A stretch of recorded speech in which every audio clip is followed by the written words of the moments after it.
felt to be innocent, naive, as free as a child. I remember playing with my friends and then riding my bike around my neighborhood all day long, and then begging my mom to sleep over my best friend's house. Rosie Dunn. Yep, she lived right upstairs from me, and we were inseparable. I mean, we would actually search for dinosaur fossils, and then we would belly laugh all day long. Rosie enjoyed my mom's Liberian pepper soup, and I always wanted her mom's shepherd's pie. I really miss those moments of just being an innocent child. See, I didn't need a cover because I hadn't experienced any pain. Yes, even in a predominantly white neighborhood. But I do remember the first time that I had experienced pain. And it changed my outlook on life forever. See, this change took place when I was 7 years old. I moved to a single family home in the same town, still innocent and free. I was confronted by a rude awakening with my mom. At age 7, my mother and I were standing in our yard when a white woman welcomed us by spitting in my mother's face. I mean, I watched the vile yellow phlegm drip down my mother's cheek as the woman proclaimed with pride, "Blacks don't belong in my neighborhood."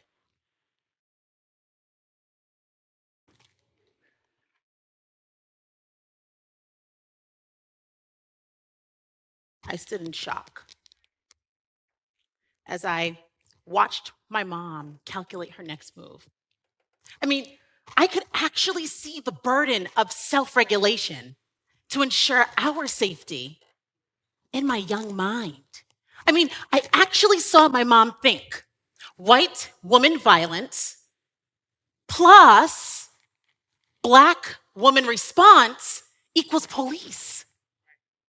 Police plus a hysterical white woman equals danger for a Black woman. Thus, I need to subtract myself from this situation and silently walk away. My mom and I were actually in sync that day. I mean, we turned around and we walked right into our home. And we were silent. We went to sleep that night and we cried. And that's when I masked up. I mean, I put on my mask of invisibility and I wore it like a required job uniform to protect me from discrimination. See, with my mask on, and as my young mind developed, I saw the inequitable way in which the world actually operated. With no formal instruction, I learned about systemic power and privilege. And I felt ashamed and even guilty for not protecting my mom when I was 7. And if I'm being honest with myself, and even with all of you here today, I still do, by this allowable act of cruelty. But just like COVID and the mask era that we are in, we know that mask can sometimes be suffocating. I mean, a mask captures your sneeze and it hits you right back in the face. This mask will actually even reveal how funky your breath is. And while this particular mask protects folks, not all masks are created equal. Many of us in organizations have been wearing an invisible mask for years. But as I got older, see, I realized that I couldn't possibly do this work of educating and challenging and meeting others where they were at if I wasn't brave enough to allow myself to fully be seen. See, if I couldn't even reimagine myself, there was nothing for me to gain by hiding in the shadows. And truthfully, there wasn't much safety there either. See, I needed to embrace myself, my existence, and give myself permission to take up space and to also even free my voice. See, for over 15 years, with a background in communications and behavioral psychology, I've created inclusive movements by driving sustainable change within the workplace. See, as a DEI executive, I know that discrimination is in fact a pandemic, and one that has lasted far longer than 2 years. See, I had to change my body language, even my tone and appearance as a safety precaution to protect me from the impacts of people who uphold workplace oppression. See, many systemically overlooked employees, they actually can relate. And let me tell you, they are tired. Leaders they're confused. I mean, some feel a level of guilt. Some feel a level of blame. Some, they don't feel anything. And, well, self-proclaimed allies, they're still silent. So I invite all of you to take a few minutes with me to reimagine the workplace. See, through this reimagination, one, we must understand human behavior. Two, end the competition cult.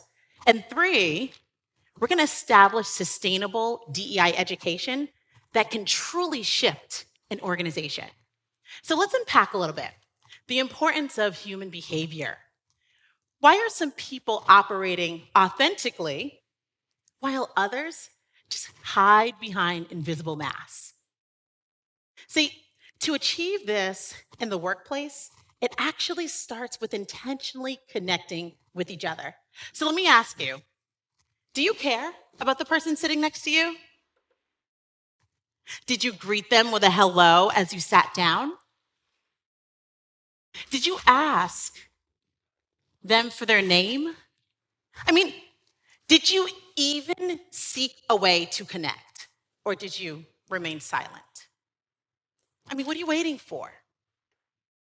See, do you see the people around you as human or as 3/5 of a person? I mean, reimagining the workplace, it requires moving away from the subtle allyship to the impact work of what I like to call actionship.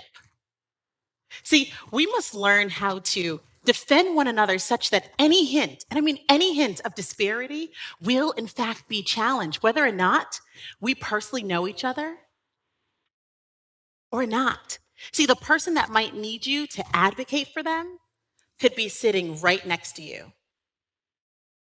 Now, let's talk about this idea of the competitive cult ideology. In 2020, corporations pledged $50 billion to address workplace equity. I mean, the world's largest organizations even promised to overhaul internal recruitment processes and provide inclusion training. Folks, but 2 years later, much of those funds haven't even materialized yet. See, far too many companies are so fixated on merely appearing more diverse than their competitors, all in the name of maintaining market share. See, this is what I call the competitive cult ideology. Racing to the finish line to compare diversity statistics doesn't get to the root of an organization's issues. Heck, let me tell you, bars on a chart don't even provide safety or well being for its workers. Companies must remove, and I say remove, workplace bullies, even if they are performing well. See, these bullies are the main reason companies can't even attract or retain talent.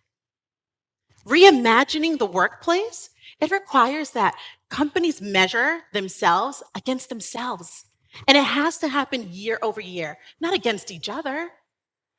And they should especially be measuring their response to disruptive behavior. In other words, the workplace version of the vile spit.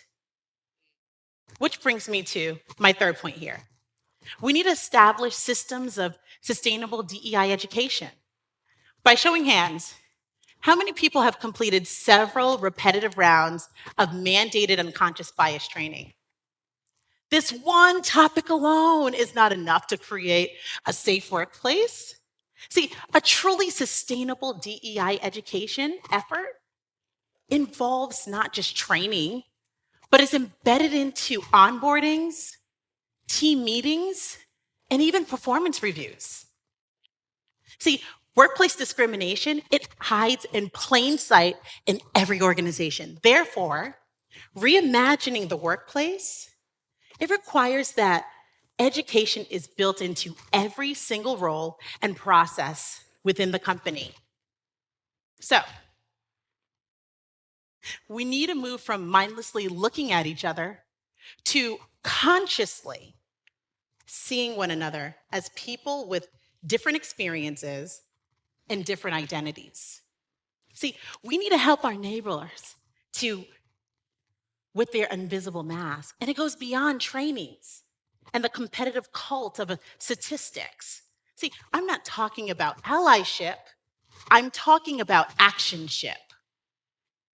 So, as we part ways, I encourage you to speak to the person next to you, turn to the left and the right, and begin by greeting your neighbor. And to all of you, I say, hello, thank you.